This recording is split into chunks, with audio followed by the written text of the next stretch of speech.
કરવા માટે આપણી સાથે સાંવેદન્સ લાઇનમાં ઉપસ્થિત છે 22 વર્ષનો બહોળો અનુભવ ધરાવતા અને ઇન્ટરનેશનલ લેવલ ઉપર પણ જેઓ ખૂબ સારી ખ્યાતિ પ્રાપ્ત કરી ચૂક્યા છે એવા senior ophthal surgeon doctor Shashank Rathod. Doctor Shashank Rathod, સાંવેદન્સ લાઇનમાં આપનું સ્વાગત છે. સર, આજનો આપણો વિષય છે મોતિયો, કેટરેક્ટ. હવે મોતિયો એ બહુ જ એવો તો શબ્દ નથી કે લોકોને પરિચય ના હોય, પણ એની વ્યાખ્યા એક સ્પષ્ટ કરવી હોય તો શું કહી શકાય? મોતિયો એટલે આંખની અંદર આવેલો એક લેન્સ છે. આપણે જેમ કેમેરાની અંદર લેન્સ હોય, તમે સામેનું પિક્ચર જુઓ તો એ કેમેરાના લેન્સમાંથી પાછળ ફિલ્મ ઉપર આવે. એટલે આપણી આંખમાં આવેલો એક કુદરતી લેન્સ છે જે નોર્મલી પારદર્શક હોય, પણ જેમ જેમ તમારી ઉંમર વધે એની પારદર્શકતા ગુમાવે અને દૂધિયો થવા માંડે, જેને મોતિયો કહેવાય. અને એના થવાથી તમારી જે લાઇટ તમે જુઓ એ પડદા સુધી જઈ ન શકે, માટે એને મોતિયો કહેવાય, જેમાં તમે આ પિક્ચર જુઓ છો. અને એનું ઓપરેશન કરીને કાઢી અને એની જગ્યાએ આર્ટિફિશિયલ લેન્સ, જેને નેત્રમણી કહેવાય, એ મૂકવામાં આવે છે. ઓકે સર, આપણી સાથે જામનગરથી એક દર્શક મિત્ર જોડાયા છે. જી, આપનો પ્રશ્ન જણાવશો. હા, good afternoon sir. Good afternoon. હા સર, મારી બેનના સાસુ છે, એને હમણાં જ મોતિયાનું ઓપરેશન કરાવ્યું પણ એ ફેલ થયું છે. તો એના માટે એના આંખમાંથી પાણી પણ બહુ પડે છે, તો એનું કઈ સોલ્યુશન કે ઉપાય હોઈ શકે? કઈ પદ્ધતિથી ઓપરેશન કરાવ્યું હતું, કઈ ખ્યાલ છે? ના, એ તો ખ્યાલ નથી. જસ્ટ એને ડાયાબિટીસ પણ બહુ છે, તો એના લીધે એનું ઓપરેશન સક્સેસ નહીં ગયું હોય કે એવું કઈ હોઈ શકે? આંખમાંથી પાણી નીકળે છે પણ બેન જોઈ શકે છે ખરા? એટલે ના, એને બહુ જ આછું ને એવી રીતે એમ કહેતા હોય, બહુ તો નથી એવી રીતે. બરાબર. કેટલો સમય થયો ઓપરેશન કરે? એને 6-7 મહિના થઈ ગયા સર. જો ઓપરેશન ફેલ આમ જતું નથી હોતું. મોતિયાનું ઓપરેશન પ્રમાણમાં ઘણું સેફ સર્જરી છે, પણ જેમ તમે કીધું કે ડાયાબિટીસ છે, કારણ કે આપણે જે લેન્સ મૂકીએ એનાથી દ્રષ્ટિ નથી આવતી, પણ તમારો પડદો કેટલો સારો કામ કરે છે એના ઉપરથી દ્રષ્ટિ મળે. મોતિયો કાઢો એટલે આપણે અહીંયા નવી સ્વિચ નાખવાની, પણ દ્રષ્ટિ ક્યાંથી આવે? આપણા બલ્બના વોલ્ટેજ ઉપરથી. એટલે કદાચ ડાયાબિટીસમાં એમના પડદા ઉપર પણ કોઈ હેમરેજ કે બ્લડ કે કોઈ ખામી હોય તો પણ એ ઝાંખું દેખાય. એટલે એના માટે હું સલાહ આપું કે એક આંખના સર્જન ત્યાં બતાવી અને એક પડદો અને એના માટે ચેકઅપ કરાવવું જોઈએ. અને કદાચ એ બધું બરાબર હોય તો એનું પણ સોલ્યુશન થઈને પાછી દ્રષ્ટિ આવી શકે એવી શક્યતા થઈ શકે. યસ, આપણી સાથે જૂનાગઢથી એક દર્શક મિત્ર જોડાયા છે. જે આપનો પ્રશ્ન જણાવશો.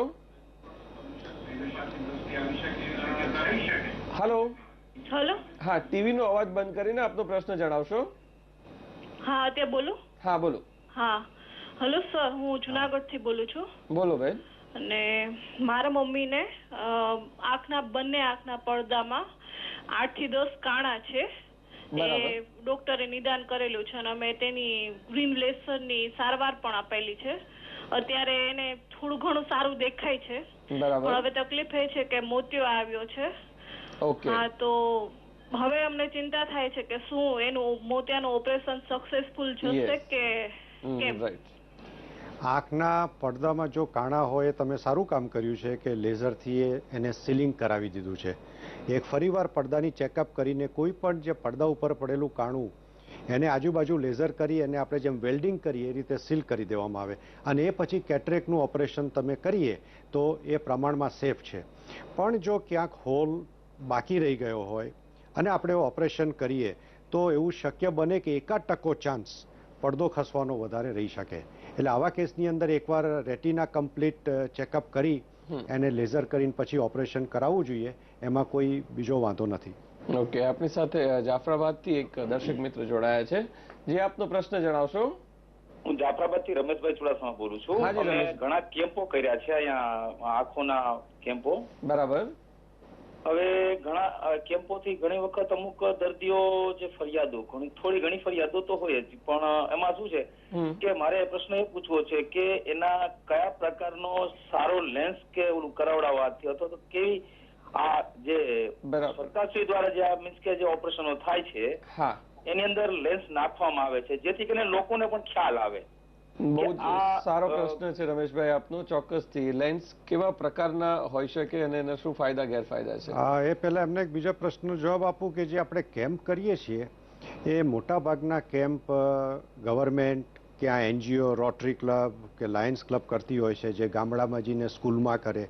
એ પ્રકારના કેમ્પમાં સેફટી બહુ ઓછી હોય.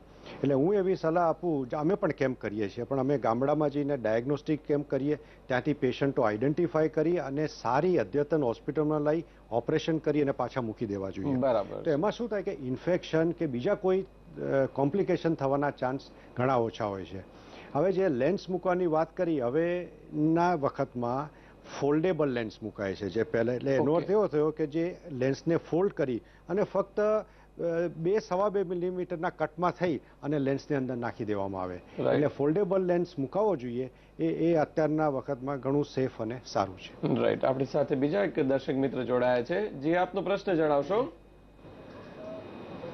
હલો. હલો. હલો. હાજી. મારે જે આંખ છે ને, ડાબી આંખ, હા, એમાં મને ઝાંખું દેખાય છે. એટલે ડોક્ટરનું એમ કેવું છે કે રેટિનાને નુકસાન થયું છે. બરાબર. અને મોતિયો બી છે. મારી ઉંમર છે 68 વર્ષની. ઓકે.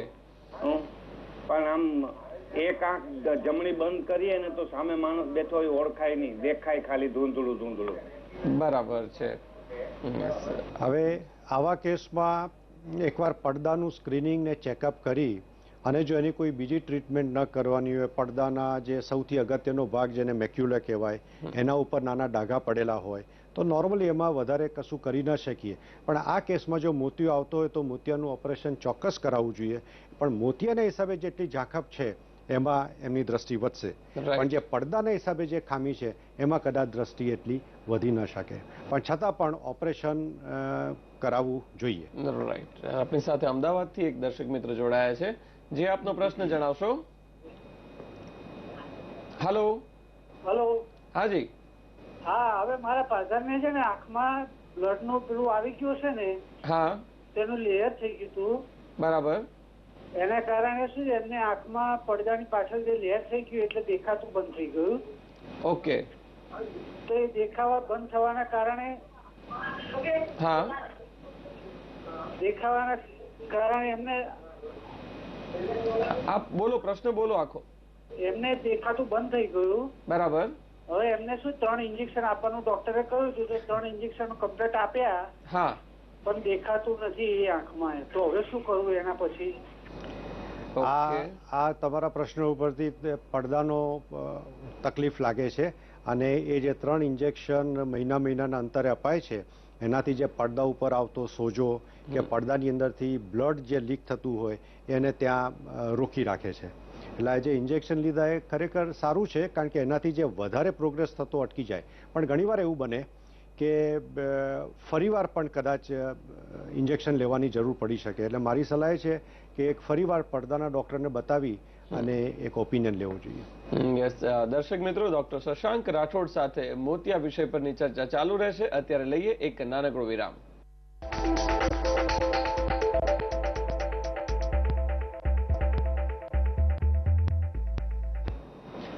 સામવેદ હેલ્થલાઇનમાં ડોક્ટર શશાંક રાઠોડ સાથે મોતિયા વિષય પર ચર્ચા ચાલી રહી છે. સર, મોડાસાથી આપણી સાથે એક દર્શક મિત્ર જોડાયા છે.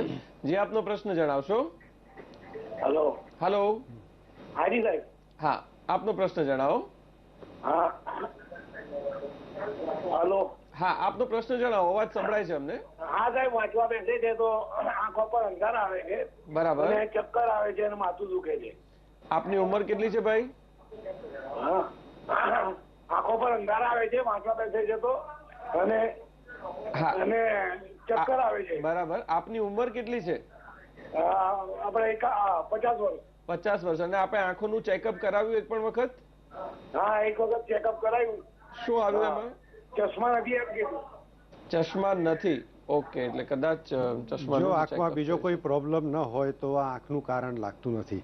ઘણીવાર બ્લડ પ્રેશર હોય, બીજું ઘણીવાર કોઈ માનસિક થાક હોય તો પણ આવું થતું હોય છે. ઘણા લોકો એકદમ સૂતા અને સડનલી ઊભા થાય તો પેલો બ્લડ સપ્લાય ઓછો થાય ગ્રેવિટીથી, તો પણ થાય છે. આમાં તમારું આંખનું કોઈ કારણ દેખાતું નથી, જનરલ ચેકઅપ કરાવી જોઈએ. બરાબર છે. સાદા બધા જ રિપોર્ટ હેલ્થ માટેના પ્રોફાઇલ કરાવી શકાય. આપણી સાથે અમદાવાદથી એક દર્શક મિત્ર જોડાયા છે. જે આપનો પ્રશ્ન જણાવશો. હું સંદીપભાઈ બોલું છું. કુસુમબેન મહેતા મારા મધર છે. એમને બંને આંખે મોતિયાનું ઓપરેશન તો કરાવી દીધું છે, લેન્સ બી મુકાઈ દીધો છે. બરાબર. છેલ્લા 15 દિવસથી 20 દિવસથી એમને આંખમાંથી પાણી બહુ આવ્યા કરે છે. એમને બ્લડ પ્રેશર બી છે, બ્લડ સુગર બી છે, થાઇરોઇડ બી છે, અસ્થમા છે, બધું છે. તો સાહેબને મારે પૂછવું હતું કે આંખમાંથી પાણી આવે તો સિપ્લોક્સ ના કેવા કોઈ બીજા ડ્રોપ્સ નાખે કે પછી શું કરવું જોઈએ? આપને ઓપરેશન કેટલા વખત પહેલા કરાવ્યું છે? 5-6 વર્ષ પહેલા ઓપરેશન થઈ ગયું છે. બરાબર. નંબર નથી, હવે નંબર ખાલી થોડો અડધો નંબર છે વાંચવાનો. ઓકે. ડોક્ટર સંજયભાઈ ગાંધી પાસે ઓપરેશન કરાયેલું છે. ફાઇન.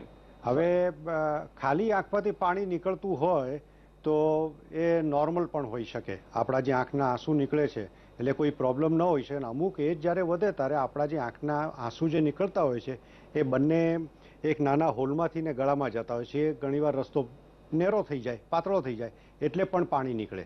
પણ આંખ લાલ ન થતી હોય, આંખમાં જે દેખાય છે એમાં બહુ ઘટાડો ન થતો હોય તો બહુ ચિંતાનું કારણ નથી. અને છતાં પણ તમને એમ લાગે કે આ કંઈક વધારે અનયુઝ્યુઅલ છે તો એકવાર આઈ ચેકઅપ કરાવી દેવું છે. બરાબર છે. હવે મોતિયાની જે ટ્રીટમેન્ટમાં સર્જરીઝ અત્યારે એડવાન્સ થઈ રહી છે રિસર્ચ થયા પછી, તો એમાં શું ખાસ નવીનતા આવી છે સર્જરીના વિષયમાં કે એમાં જે આપણે મણી મૂકીએ છીએ નેત્રમણી એના વિષયમાં? હવે આ જે મોતિયાના ઓપરેશન જે પહેલાં આપણે કરતા હતા એમાં આખી આંખને અડધી આંખ ખોલી દેવાની અને પછી 8 થી 10 ટાંકા લેવાના, 10 થી 12 મિલીમીટરનો કાપો મૂકીને. અને હવે જે આપણે જે આધુનિક પદ્ધતિ છે જેને આપણે કહીએ ફેકો ઇમલ્સિફિકેશન. ફેકો એટલે મોતિયો, ઇમલ્સિફિકેશન એટલે ઓગાળવું. એટલે ફક્ત એક નાની નીડલ આંખની અંદર નાખી અને આખો મોતિયો ઓગાળી અને એને સક્શન કરીને કાઢી લેવામાં આવે. અને એટલા જ નાના હોલમાંથી જેમ મેં હમણાં કહ્યું ફોલ્ડેબલ લેન્સનું પ્રત્યારોપણ કરવામાં આવે. એટલે એમાં ટાંકા પણ લેવાની જરૂર ન પડે. એટલે બહુ જ નાનો કટ હોવાથી ડાયાબિટીસ જેવા દર્દીઓ હોય કે જેમાં હિલિંગનો બહુ મોટો પ્રોબ્લેમ હોય તો જેટલો નાનો કટ એટલું આપણું રૂજ જલ્દી આવે. એટલે આ જે ફેકો ઇમલ્સિફિકેશન છે એ એક બહુ આધુનિક પદ્ધતિ છે. અને હવે જે લેન્સીસ, દાખલા તરીકે તમે પૂછ્યું કે ટોરિક લેન્સ એક્ઝામ્પલ, કે અત્યાર સુધીના જે નેત્રમણી એવા આવતા હતા કે જે 300 નંબરને કવર નતા કરતા. એટલે તમારે 300 નંબર 3 નંબર હોય 4 નંબર તો એ રહે જ ઓપરેશન પછી. હવેના લેન્સમાં નેત્રમણીમાં 300 નંબર પણ કરેક્ટ થઈ શકે. એટલે એના માટે હવે ટોરિક લેન્સ મૂકીએ છીએ. અને નોર્મલ આપણે જે લેન્સ મૂક્યું કરતાં દૂર માટે ચશ્મા બહુ ઓછા હોય પણ ના, વાંચવાના ચશ્મા તો પહેરવા જ પડે જેને આપણે બેતાલા કહીએ. હવે એના માટે મલ્ટીફોકલ લેન્સ આવે એટલે પેશન્ટને દૂરના ચશ્મા પણ ના આવે, નજીકના પણ ના આવે ને કોમ્પ્યુટર જો એટલે ચશ્મા વગર 80% એક્ટિવિટીઝમાં જરૂર નથી પડતી. એટલે આ બધા લેન્સીસની અંદર બહુ જ એડવાન્સમેન્ટ થયું છે. એટલે હવે આમ કસ્ટમાઇઝ લેન્સ જેવું કે દરેક પેશન્ટની કેવી આંખ છે ને એ પ્રમાણે અમે લેન્સ રિકમેન્ડ કરીએ. બહુ જ સારી બાબત કહેવાય. હવે આ જે મોતિયો થવાના કારણો એવા ખાસ કયા હોય છે ને એમાંથી એવા કેટલા કારણો છે કે જેને મોતિયો આવતો અટકાવી શકાય કે એને પાછો ઠેલી શકાય? જો મોતિયો આવવાનું મુખ્ય કારણ એજિંગ છે. હા સર, આપણે ચર્ચા ચાલુ રાખીશું. જુનાગઢથી આપણી સાથે દર્શક મિત્ર જોડાયા છે. જે આપનો પ્રશ્ન જણાવશો. હાજી, મારો પ્રશ્ન છે સાહેબ. હા કે મારા પત્નીને હાજી સાહેબ, મારા ધર્મપત્નીને થાઇરોઇડની તકલીફ છે. બરાબર. અને આજે પડદાની નબળાઈ છે. બરાબર. તો પડદાની નબળાઈ માટે શું કઈ થઈ શકે? ઓકે. પડદા જે છે આંખના એ આમ મગજના જે સેલ હોય એનો એક વિસ્તરણ છે. બરોબર. એટલે પડદાની અંદર જો કોઈ ડેમેજ થાય તો એ આપણે જેમ તમારે ચામડીમાં કાપો લાગે તો એને રૂજ આવી શકે, પણ પડદામાં કંઈ ડેમેજ થાય તો એનું રીજનરેશન થઈ ન શકે. એટલે આના માટે પડદાના ડૉક્ટરનો એક ઓપિનિયન લેવો જોઈએ. અને પડદા જો ડેમેજ થઈ ગયા હોય તો એ જેટલા પડદા બાકી છે સારા એ આપણે બચાવીને રહે એના માટેનો પ્રયત્ન કરવો જોઈએ. પણ તમે કીધું થાઇરોઇડ છે, થાઇરોઇડના હિસાબે ડિરેક્ટલી પડદા બગડે એવું કોઈ કોરિલેશન નથી. ઓકે, આપણી સાથે જામનગરથી એક દર્શક મિત્ર જોડાયા છે. જે આપનો પ્રશ્ન જણાવશો. હાજી, મારી ઉંમર 69 છે. બરાબર. અને મને મેક્યુલર ડીજનરેશન ડાયગ્નોસ થયું છે. ઓકે. અને સાથે સાથે મોતિયો પણ છે. હા. તો અને ઓપરેશન મોતિયાનું 6 મહિના પછી કર્યું છે. તો આટલો લાંબો ગાળો ખેંચવાથી દ્રષ્ટિ કાયમ માટે જતી રહે એવું બને કે જેટલું ડેમેજ છે એટલું જ? અને બીજો પ્રશ્ન એ કે આ વધે નહીં એના માટે શી કાળજી લેવી એમ? ચોક્કસ. જો મેક્યુલર ડીજનરેશન એટલે પડદાનો સૌથી મોટો અગત્યનો પાર્ટ મેક્યુલા કહેવાય. આપણે જે વસ્તુ જોઈએ એનું પહેલું સ્ટ્રેટ લાઇનનું પ્રતિબિંબ મેક્યુલા ઉપર પડે. હવે તમારો પડદાની કિનારી કદાચ બગડી હોય તો વાંધો ના હોય, પણ આ મેક્યુલા એટલે તમે જે વસ્તુ જુઓ ત્યાં સેજ તમને ઝાંખું દેખાય. અને મેક્યુલર ડીજનરેશન જે છે એ ઉંમરના હિસાબે થતું છે. મોટા ભાગના લોકોને તમે 70, 60, 70, 80 વર્ષ થાય એટલે મેક્યુલર ડીજનરેશન થતું હોય છે. એ નોર્મલ વસ્તુ છે. હવે મેક્યુલર ડીજનરેશન એકવાર થયું હોય તો એને આપણે રિવર્સ ન કરી શકીએ. કારણ કે આપણી ઉંમર વધતા જ જવાની છે, સિવાય તમે યંગ થાવ તો થઈ શકે. પણ મેક્યુલર ડિજનરેશન હોય અને મોતિયો હોય તો મોતિયાનું ઓપરેશન કરાવવું જોઈએ. પણ એમાં દ્રષ્ટિ જે નોર્મલ લોકોને આવે એટલી સારી ના આવે, એનાથી થોડી ઓછી આવે. બરાબર છે. એની કાળજી રાખવા માટે કોઈ એવી ખાસ બાબતો ખરી કે એ ઉંમર? મેક્યુલર ડિજનરેશન એ આપણા હાથમાં નથી, એ કુદરતની વાત છે, ઉંમરનો ઘસારો છે. અને જેમ જેમ ઉંમર વધશે કદાચ ડિજનરેશન વધતું જાય. પણ એના માટે તમે મલ્ટીવિટામિન કે એન્ટીઓક્સિડન્ટની ગોળી લેવી જોઈએ, તો જેથી પડદાની થોડી સ્ટ્રેન્થ મેન્ટેન, શરીરની સામાન્ય તંદુરસ્તી જળવાતી રહે, તો કદાચ ઉંમરની અસર જે થતી હોય થોડી ધીમી પડી શકે. યસ, આપણે મોતિયા વિષયની ચર્ચા સામવેદ હેલ્પલાઇનમાં ચાલુ જ રાખીશું. અત્યારે લઈએ એક નાનકડો વિરામ.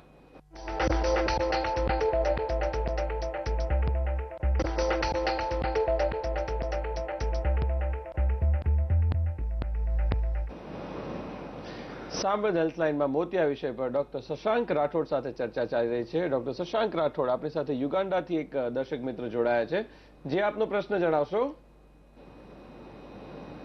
મારા હસબન્ડ ને બહુ નાની ઉંમરથી 4 વર્ષના હતા ત્યારથી ચશ્મા છે, નંબર વધતા જ ગયેલા છે.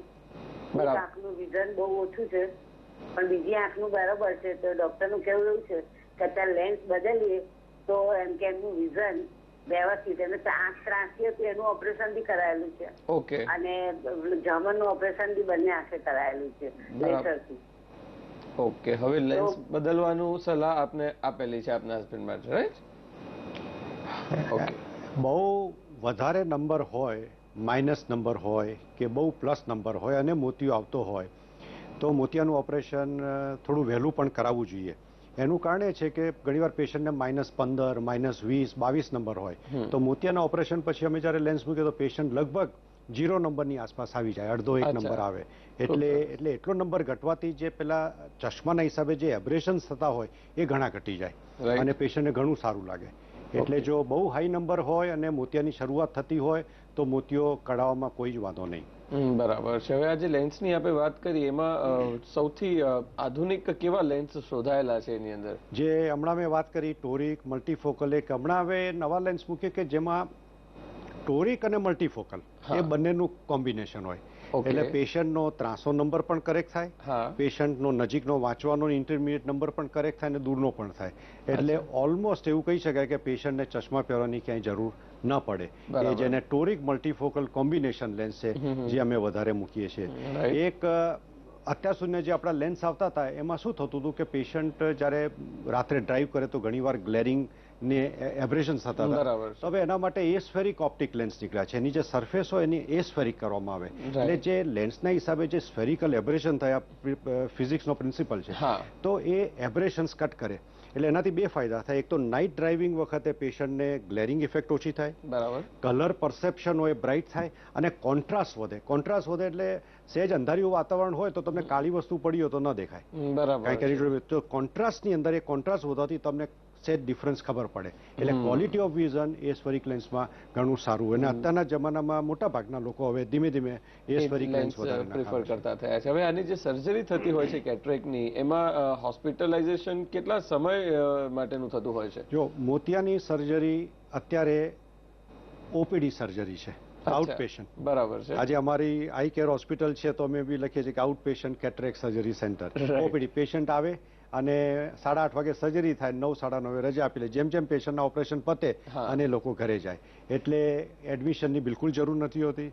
પેશન્ટને રેસ્ટ કરવાની બી જરૂરી. એ લોકો જઈને ટેલિવિઝન પણ જોઈ શકે. એક જ છે કે આંખને જરા ઈજાથી સુરક્ષિત રાખવાની પહેલું અઠવાડિયું, 2 અઠવાડિયું, પણ એ રીતે ઇટ ઇઝ આઉટ. એટલે પેશન્ટનું રિહેબિલિટેશન એ ખૂબ ઝડપથી થઈ રહ્યું છે ટેકનોલોજીના એડવાન્સમેન્ટને કારણે. યસ, આપણી સાથે એક દર્શક મિત્ર જોડાયા છે, જે આપનો પ્રશ્ન જણાવશો. હેલો. હાજી. હા, આપનો પ્રશ્ન જણાવો બેન. હેલો. હા, આપનો પ્રશ્ન જણાવો. આપનો અવાજ સંભળાય છે.